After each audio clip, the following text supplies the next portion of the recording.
Hello, everybody. So, we might have a few more people trickling in, but I think we have a pretty full room, so we may as well start.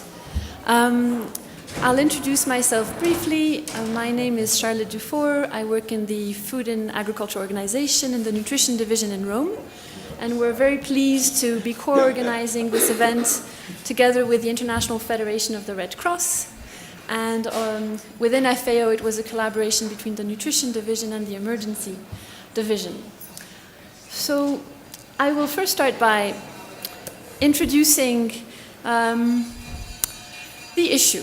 I was thinking the issue or the participants, or the panelists. Let's start with the issue, and then you can see a little bit more why, the logic behind the panel composition as well. Nutrition as an input and an outcome of resilience.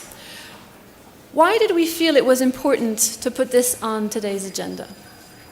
So that's me. This is a graph that some of you may have seen, which shows the increase in disasters and also the increase in number of people affected by disasters. So this is pointing to the relevance of the resilience agenda.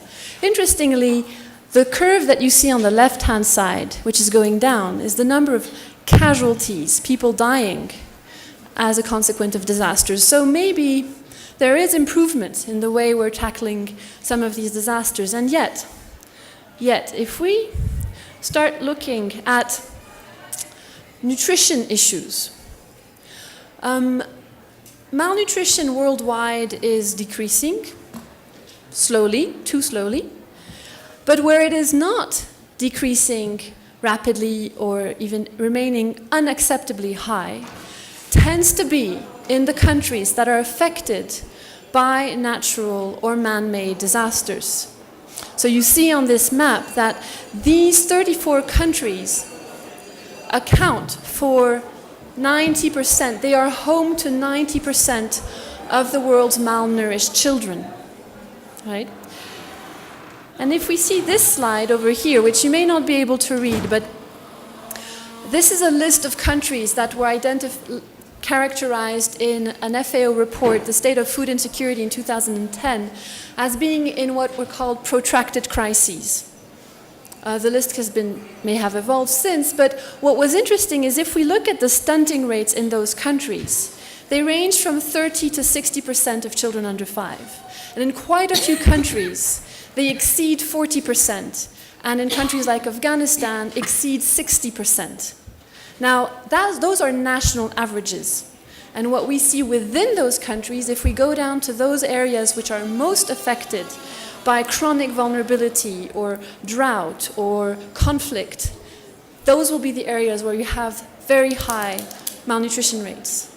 These are stunting. These are children who are small, who will therefore be at a greater risk of disease and death and will not be fulfilling their potential as human beings. But you also have regions such as the Kanem in the Chad, where 20% of children are acutely malnourished. And this is on a chronic basis. Children who are so thin that they're at greater risk of mortality. So clearly, resilience is of great relevance to nutrition and nutrition to resilience. And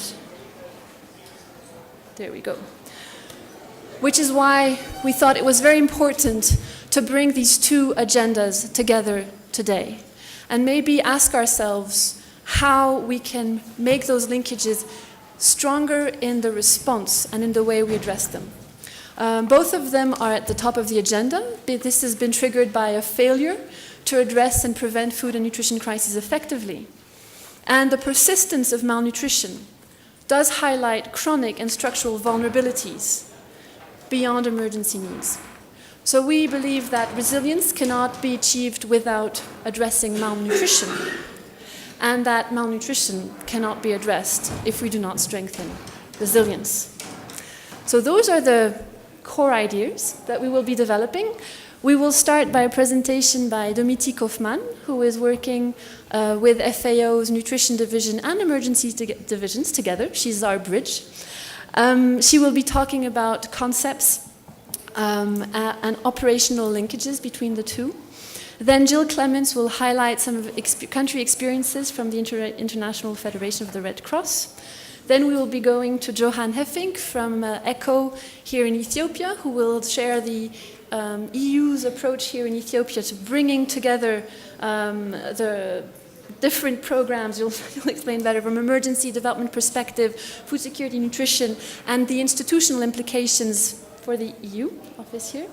And finally, Sherry Arnott will share World Vision perspective and some of their field experiences, as well as the conceptual thinking that's going on to strengthen the programming. So we will then, of course, turn to you to enrich the discussion, and Harold will be guiding us into that, Carl Alderman from IFPRI, who will be summarizing some of the key points and challenging us to go even further in the debate. With that, I leave the floor to Domiti.